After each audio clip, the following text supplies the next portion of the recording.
నమస్తే. కథ వినండికి స్వాగతం. మనం ఈరోజు చేతన్ భగత్ గారు రచించిన పండంటి జీవితానికి 11 సూత్రాల్లో 5వ సూత్రం చవకబారు వినోదం డోపమైన్ వద్దు.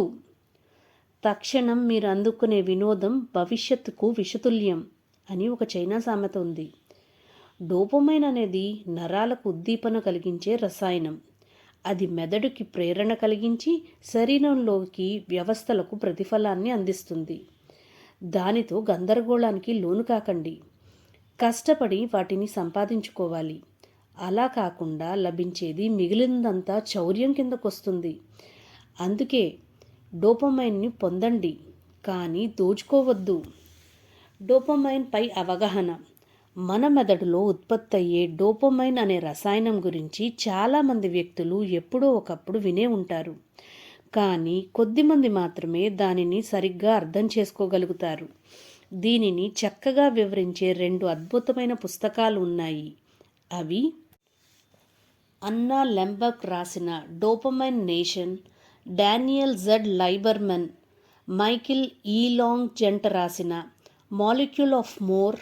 మీకు సులువుగా అర్థమయ్యేలా డోపమైన్ అంటే ఏమిటో చెప్తాను. మీ మెదడు అనేది సంక్లిష్టమైన జీవయంత్రం. అందులోని వివిధ భాగాలు కీలకమైన వలయాలను, సర్క్యూట్లు కలిగి ఉంటాయి. ఉదాహరణకు, మెదడులో ఒక భాగం మీ శరీరం కదలికను క్రమపరుస్తుంది. మీరు చెయ్యి కదపదలుచుకున్నారనుకోండి, అప్పుడు మీ మెదడు ఈ ఉద్దేశాన్ని తెలుపుతూ సంకేతాలను పంపుతుంది. అది నరాల ద్వారా విద్యుత్ కరెంట్లను చేతి కండరాలకు పంపుతుంది. అప్పుడు కదలిక ప్రారంభమవుతుంది. మెదడుకు సంబంధించిన అద్భుతమైన అంశాలలో డోపమైన్ ఉత్పత్తి వ్యవస్థ అత్యంత కీలకమైనది. డోపమైన్ మన శరీరంలో కదలికలను, ఆలోచనలను నియంత్రిస్తుంది. అలాగే మన కోరికలను, ప్రేరణను క్రమబద్ధీకరిస్తుంది. ఏ పని చెయ్యాలన్నా అది నిర్దేశిస్తుంది. మీరు రుచికరమైన ఆహారం స్వీకరిస్తే అది మంచి భావనకు లోనవుతుంది. మీరు మరింత ఆహారం కోరుకుంటే అది మిమ్మల్ని బఫే టేబుల్ దగ్గరికి లాక్కెళ్తుంది. మీరు శృంగారంలో పాల్గొన్నా, మీరు బాగా ప్రేమించే వ్యక్తులు మీకు ముద్దు పెట్టినా, ఆలింగనం చేసుకున్నా, లేదా ప్రేమగా 4 మాటలు మాట్లాడినా దానికి సంతోషం కలుగుతుంది. అప్పుడు ఆ అనుభవం మరింతగా పొందాలని మీరు కోరుకుంటారు. అందుకే జనం తమను విపరీతంగా ప్రేమించే వ్యక్తుల కోసం వెతుకుతూ ఉంటారు. ఏదైనా సంబంధాలు పెట్టుకోవాలని ఆరాటపడతారు.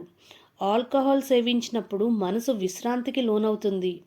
మరింతగా తీసుకోవాలన్న కోరిక కలుగుతుంది.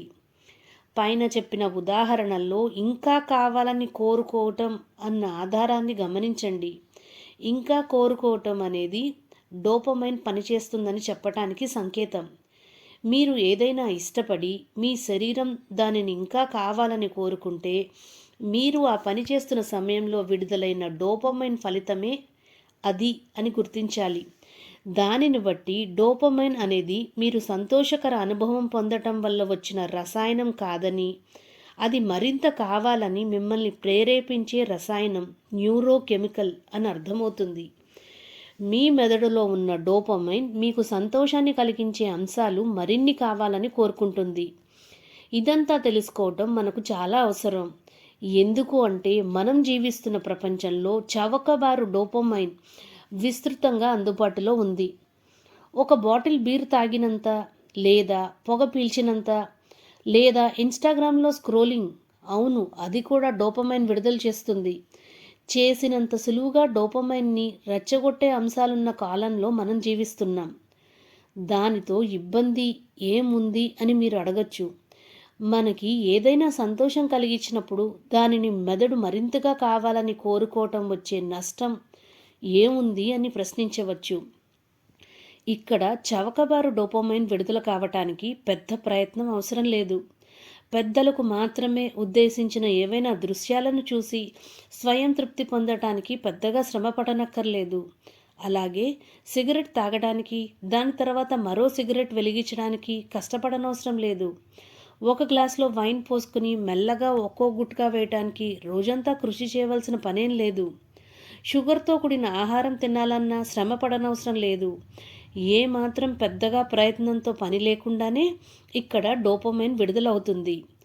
మీరు విలువైన డోపమైన్ను ఇలాంటి చిల్లర విషయాలకు వెచ్చిస్తే నిజంగా కష్టపడి పనిచేయమని మిమ్మల్ని ప్రేరేపించే డోపమైన్ను ఎలా పొందగలుగుతారు? చవకబారు డోపమైన్ విడుదలయ్యే మార్గాలు అంతటా అందుబాటులో ఉన్నాయి. అవి మీ మెదడు ప్రయత్నాలను, ప్రతిఫలాలను దెబ్బతీసి గందరగోళంలో పడేస్తాయి.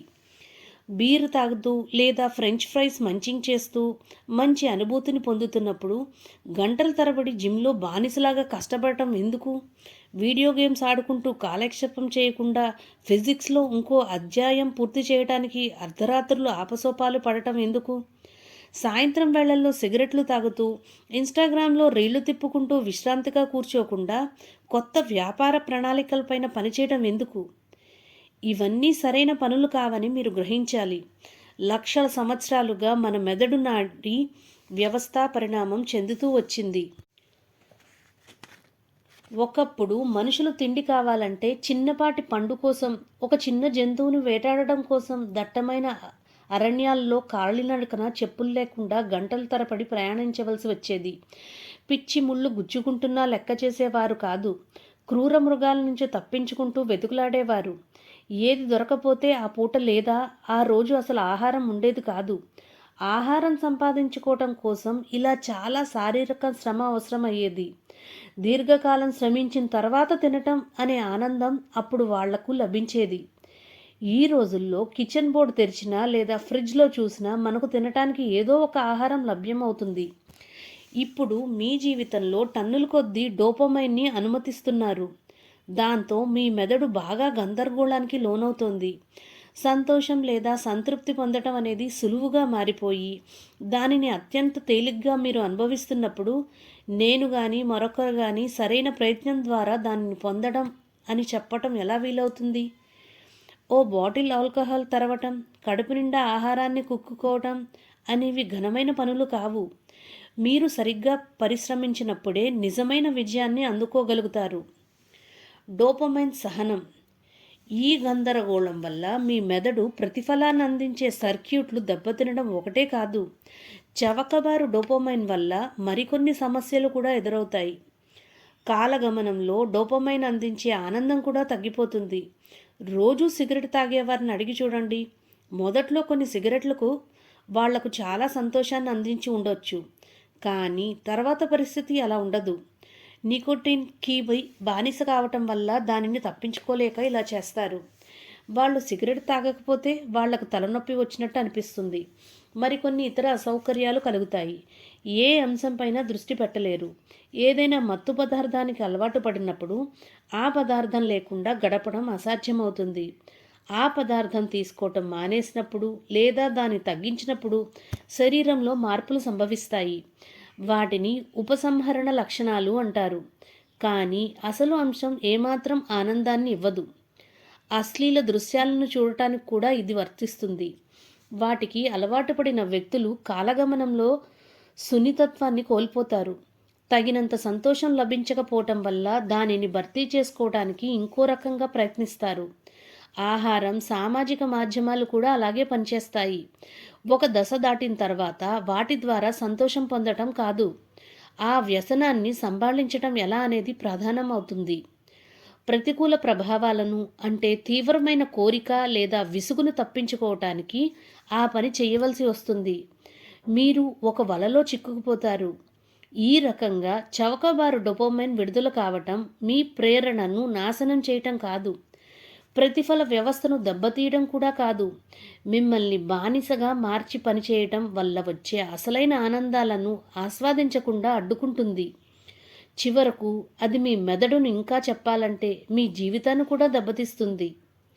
బహుళజాతి కంపెనీలు లాభార్జన కోసం చవకబారు డోపమైన్ని మీ చెంతకు చేరుస్తున్నాయి. వారి ఉత్పత్తులు సిగరెట్లు, చిరుతిళ్ళు, ఆల్కహాల్, పోర్నోగ్రఫీ, వీడియో గేమ్లు, సామాజిక మాధ్యమాలున్న సైట్లకు మిమ్మల్ని బానిసలుగా మార్చి సొమ్ము చేసుకుంటున్నాయి. ఇవి మెదడుపైన తీవ్ర ప్రభావాన్ని చూపుతున్నాయి. అవి చవకబారు ప్రమాదకరమైన డోపమైన్ను అందిస్తున్నాయి. ఇక ఆగండి. ఈ కార్పొరేట్ కంపెనీల ఆసక్తులను కాపాడే ఉచ్చులో చిక్కుకుపోయి మీ జీవితాలను వృధా చేసుకోకండి. మిమ్మల్ని వలలో వేసుకోవడానికి కార్పొరేట్ కంపెనీలు బిలియన్ల కొద్దీ డాలర్ను ఖర్చు చేస్తున్నాయి.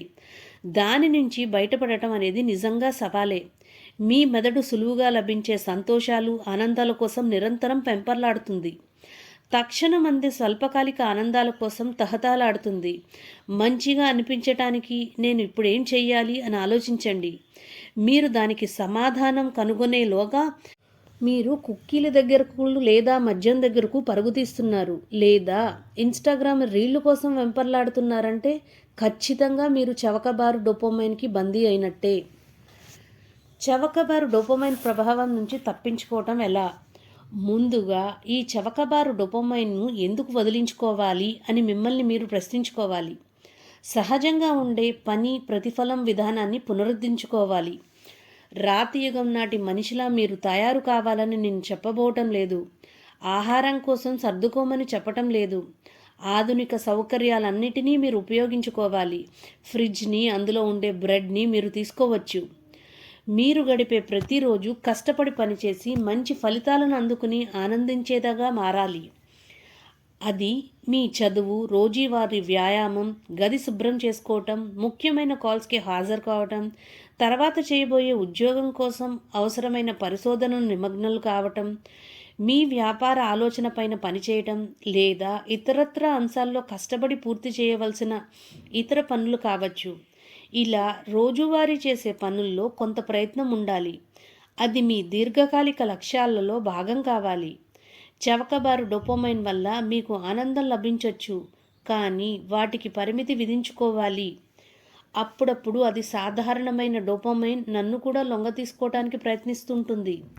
నా ప్రస్తుత లక్ష్యం శరీరాన్ని దృఢంగా ఉంచుకోవటం, ఈ పుస్తకం రాయటాన్ని పూర్తి చేయటం. ఈ లక్ష్యాలను సాధించేలా సాధారణంగా నా దినచర్య నేను సర్దుబాటు చేసుకుంటాను. వాటితో పాటు కొన్ని సాధారణమైన, ముఖ్యమైన ఇతర పనులు కూడా ఉంటాయి. పన్నులు దాఖలు చేయటం, పెట్టుబడుల నిర్వహణ, ఆఫీస్ పనులను చక్కబెట్టుకోవడం వంటివి అందులో కొన్ని.